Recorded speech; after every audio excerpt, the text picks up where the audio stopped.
የነገረ መስቀሉ ሃይማኖታዊ ትውፊት ምንድነው? የአይሁድ ክፋት፣ የንግሥት እሌኒ ጽናት፣ ቁርጠኝነት ምን ይሆን? የመስቀል ደመራ በዓልን የምናከብረው የምንዘክረው ብሎም ታሪካዊ አመጣጥ ምን ይመስላል የሚሉትን ጽንሰ ሐሳቦች የምናይ ይሆናል። እስከ መርሃ ግብሩ ፍጻሜ አብረውን ይዝለቁ። ኦርቶዶክስ ዘድር ቻናላችንን ቤተሰብ መሆን ከፈለጉ ላይክ፣ ሼር፣ ሰብስክራይብ ደወሉን በመጫን ማድረጋችሁን አይዘንጉ።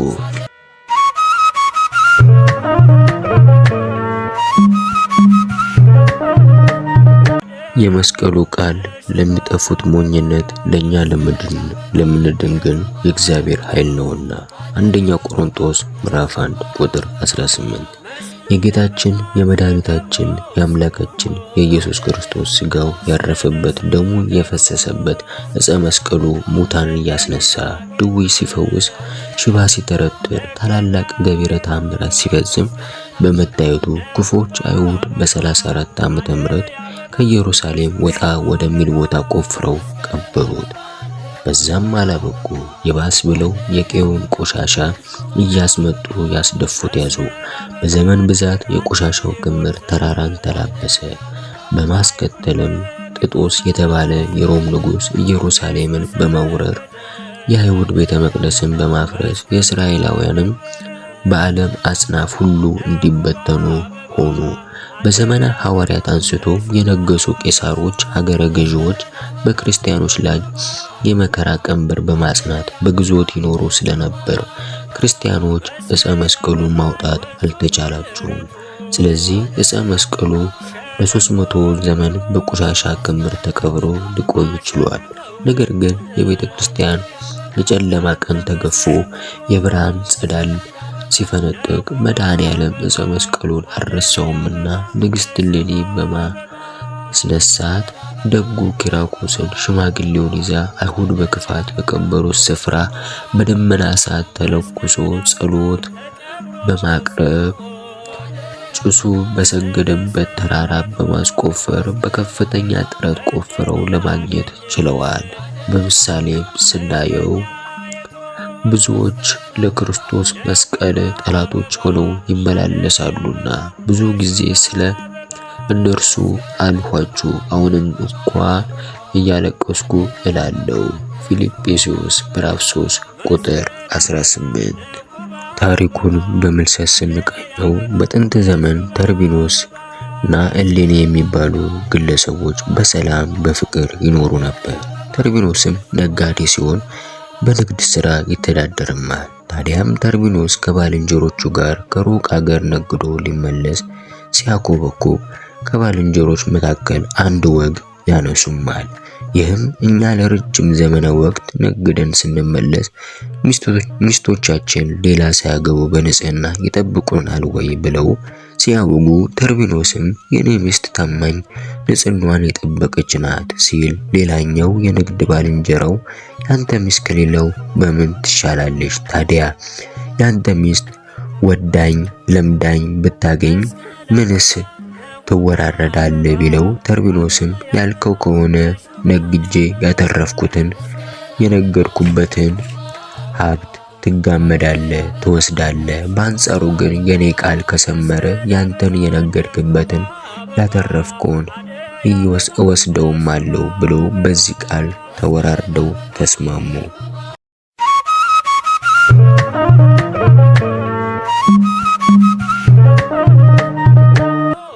ነገር ግን ዓለም ለኔ የተሰቀለበት እኔም ላይ የተሰቀልኩበት ከጌታችን ከኢየሱስ ክርስቶስ መስቀል በቀር ሌላ ትምክህት ከኔ ይራቅ።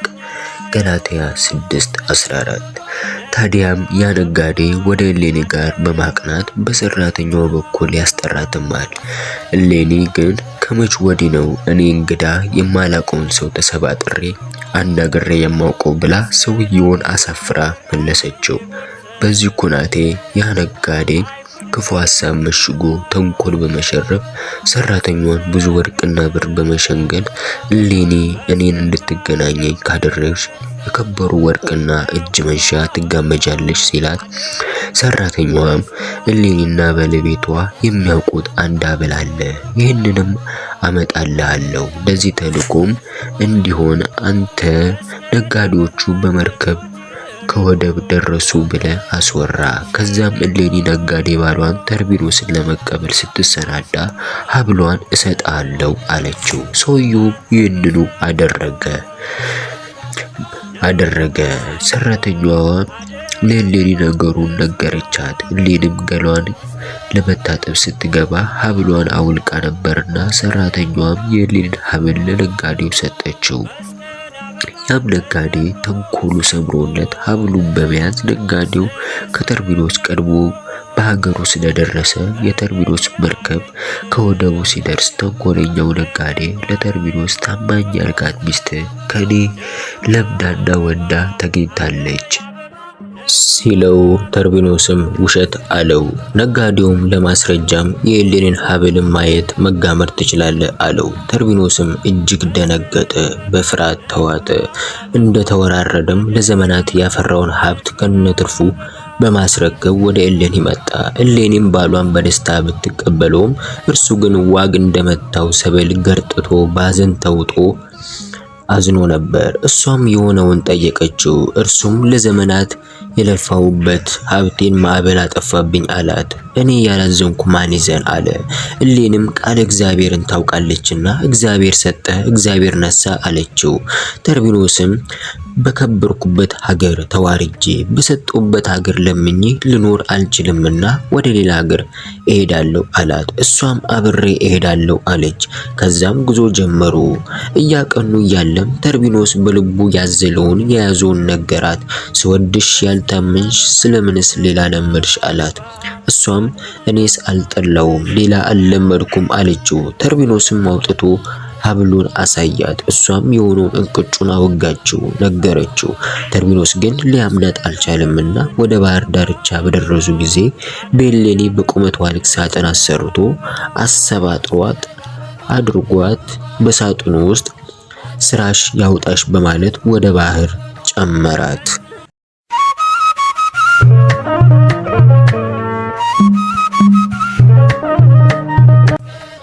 ጥልን በመስቀሉ ገድሎ በእርሱ ሁለታቸውን በአንድ አካል ከእግዚአብሔር ጋር ያስታርቅ ዘንድ ነው። ኤፌሶን 2:16። ከዛም በፈቃድ እግዚአብሔር ሳጥኑ ከባህር ወደብ ደረሰ። ያንን አካባቢ የሚያስተዳድረው ቆንስጣ የተባለ ሀገረ ገዢ አይቶ ሳጥኑን አስወጥቶ አስከፈተው። ከዛም የተዋበች ያማረች ደምግባቷ የሰመረ እሌኒን አገኛት። ወስዶም ሚስት አደረጋት። እሌኒም በ272 ቆስጠንጢኖስን ወለደችለት። ታላቁ ቆስጠንጢኖስም በልጅነቱ የአባቱ እንደራሲ ሆኖ ሳለ አባቱ አረፍተ ዘመኑ ተቋጨ፣ ሞተ። ከዛም የንጉሱ ሹማምንት መክረው በ18 ዓመቱ ቆስጠንጢኖስን ሐምሌ 25 ቀን በ300 ዓመተ ምህረት በሮም ምዕራብ ክፍል በገላትያ አነገሱት። ቆስጠንጢኖስም የጦር አውደ ውጊያው ውጤታማና ስኬታማ በመሆኑ በሕዝቡና በሹማምንቱ ይወደድ ነበር። እሌኒም ልጇን ታላቁን ቆስጠንጢኖስን ስለ ክርስትና ሰብካና ኮትኩታ አስተምራ ስላሳደገችው ከሌሎቹ ቄሳሮች የተሻለ አመለካከት ስለ ክርስትና ነበረው።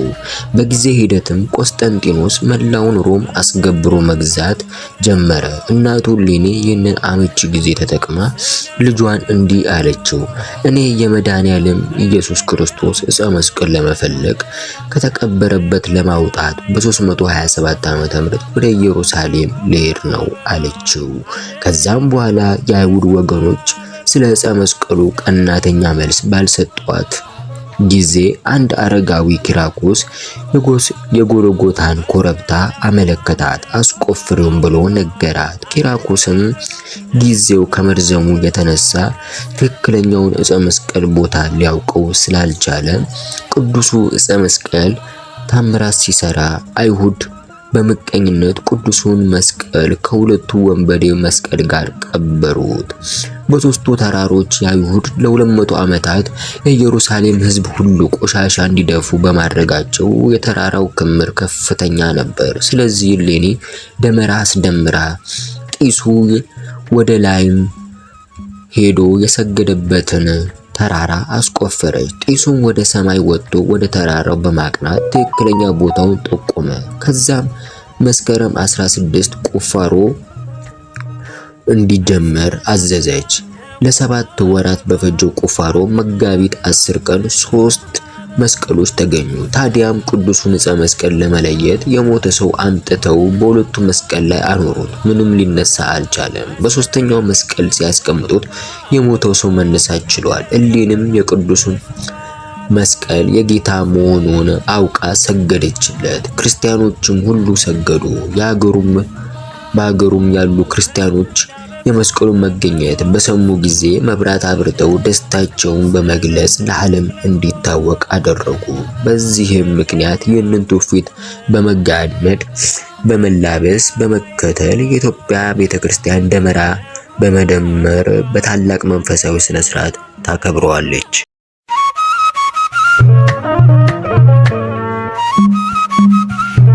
በመስቀሉ ደም ሰላምን አደረገ፣ በሰማያትም በምድርም ላሉት እርቅን ሰላምን አደረገላቸው። ቆላስይስ 1:19። ንግሥት እሌኒም የጌታ መስቀል ካገኘች በኋላም ታላቅ ቤተክርስቲያን ጎልጎታ ላይ በማነጽ የመስቀል አስቀመጠችው። ይህ ቅዱስ መስቀልም ከዚያ ጊዜ ጀምሮ እንደ ፀሐይ ያበራ፣ ድውይ እየፈወሰ፣ ዓይን እያፈካ በተአምራት ተስገመገመ፣ ከፍ ከፍም አለ፣ ቀጠለ። ከኃያላን ንጉሥ መካከል የፋርስ ንጉሥ መስቀሉን ማርኮ በፋርስ አስቀመጠው። በዚህ ጊዜም እንግዲህ የኢየሩሳሌም ምዕመናን የድሉን ዜና ሰምተው የአንድ ቀን መንገድ በማቅናት በመጓዝ ሄደው በመቀበል ካህናቱ በዝማሬ ወንዱ በሆታ ሴቱ በእልልታ ሆ እያሉ ችቦ አብርተው ተቀብለዋቸዋል። የኢትዮጵያ ኦርቶዶክስ ተዋሕዶ ቤተክርስቲያንም ይህን ትውፊት ታሪክ በመከተል በሆታ በስብሐተ እግዚአብሔር ለመስቀል ደመራ ችቦ እያበሩ ያከብሩታል። ንጉሡ ሕርቃን ብዙ የቤተ ክርስቲያን አባቶች እንደሚሉት ይህን ድል ለማግኘት የጌታን መስቀል ከአሕዛብ ፋርሶች እጅ ለመቀበል በዚያን ጊዜ አብያተ ክርስቲያናት ሁሉ ለአንድ ሳምንት ባደረጉት ጾም ጸሎት ነው።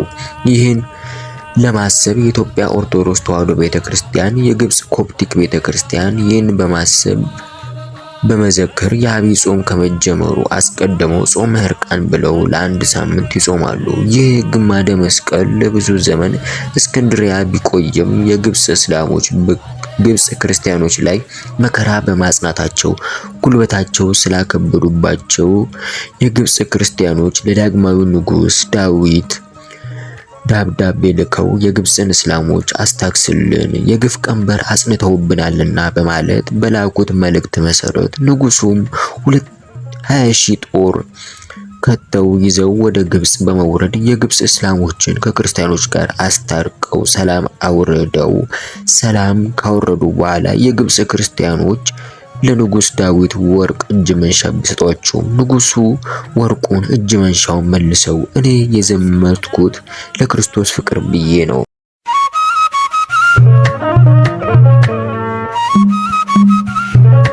በመሆኑም በሀገሬ ራብና ቸነፈር ስለተንሰራፋብኝ ግማደ መስቀሉና የቅዱሳን አጽም እንድትስም ብለው አጼው ተናገሩ። የግብጽ ክርስቲያኖችም ከጳጳሳት ጋር መክረው ንጉሱ ታላቅ ንጉስ ናቸውና በማለት ግማደ መስቀሉን የቅዱሳንን አጽምና ክብራቸውን ዕቃዎቻቸውን የከበሩ ንዋያተ ቅድሳቶቻቸውን በወርቅ በብር በነሐስ ሳጥን አዘጋጅተው ከግመሎች ጋር ላኩለት። ክብር ሰረገላ አጅበው ሰንዓር ላይ ባስረከቧቸው ጊዜ በእጃቸው እያጨበጨቡ በእግራቸው እያሸበሸቡ በግንባራቸው ሰግደው ተቀበሏቸው። ከዛም በመስከረም 16 ታላቅ ብርሃን ሌሊትና ቀን 3 ቀን ሲበራ ሰነበተ። ግማደ መስቀሉ ወደ መካከለኛው ኢትዮጵያ ሳይደርስ በድንገት አጼ ዳዊት አረፉ። በንጉሱ ቦታ ልጃቸው ዘርዓ ያዕቆብ ነገሰ። ለጥቂት ጊዜም በሰንዓር ግማደ መስቀሉ ሰነበተ። ከዛም አጼ ዘርዓ ያዕቆብ የጌታን መስቀል በማስመጣት ደብረ ብርሃን ቢያስቀምጡትም በህልማቸው መስቀሌን በመስቀለኛ ቦታ አስቀምጠው የሚል ህልም አዩ። ከዛም ብዙ ቦታ ከኳተኑ በኋላ ለ7 ቀን ሱባኤ ገቡ። ከዛም አምደ ደመና እየመራቸው ወደ ቤተ አምሐራ አምባሰል አውራጃ ግሸን ከሚባል አምባ አደረሳቸው። ቦታውም በጥበበኛ እጆች እንደተቀረጸ በመስቀል ተራራ የተሸመነ አስደናቂና ውብ ተፈጥሮ የተሞላበት ተራራ ነው። በዛም ግሸን አምባ ላይ ግማደ መስቀሉን አስቀመጡት። ወስብሐት ለእግዚአብሔር ወለወላዲቱ ድንግል ወለመስቀሉ ክቡር።